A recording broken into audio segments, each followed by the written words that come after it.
He's a natural handshaker and backslapper, evidenced on Inauguration Day.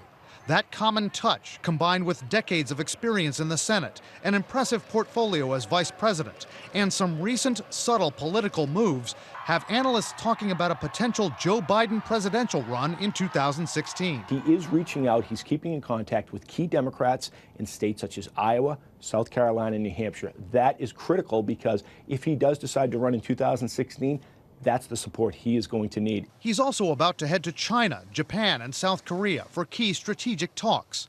What Biden's not doing?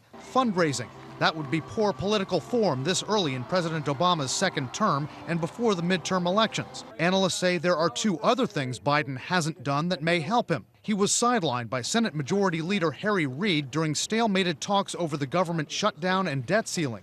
And he was almost nowhere to be seen during the disastrous Obamacare rollout. He can look back at the Obama administration and point to the initiatives that he's been involved in, the stimulus, foreign policy, things that actually went pretty well. And I think he can point to a record of accomplishment. Being involved in the Affordable Care Act rollout would be a blot on that record. It would taint that record of accomplishment. But Joe Biden's awkward public moments and speaking gaffes, like this one on C-SPAN, are inescapable. You cannot go to a 7-Eleven or a Dunkin' Donuts unless you have a slight Indian accent. I'm not joking.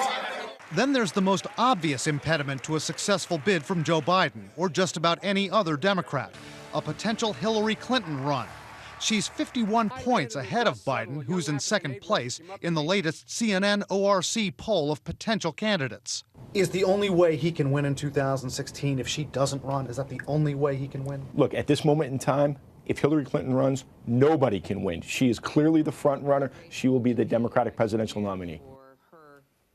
And from the Obama camp, there seems to be some ambivalence over Joe Biden. He is said to have built good relations with the president and some of his key advisors. But one analyst says the Obama team is still seething from last year's moment when Biden overstepped on gay marriage, voicing support for it before the administration was ready to make an announcement. Jim? Yeah, long memories in Washington. What about age, Brian? Is that considered a disqualifying factor for Biden? You know, it could be. I asked about all of that. He's going to be 74 years old on Inauguration Day 2017. If he is being sworn in as president, Jim, he'll be the oldest person ever to take office in a first term. But many analysts now say he's in good enough health and the age is no longer as big a factor as it was back in the day. Also, you have to remember, Hillary Clinton is going to be 69 years old on that day. That would be about the same age Ronald Reagan was when he took office. That's right, and he served 2 terms after that. Right. Thanks very much to Brian Thomas.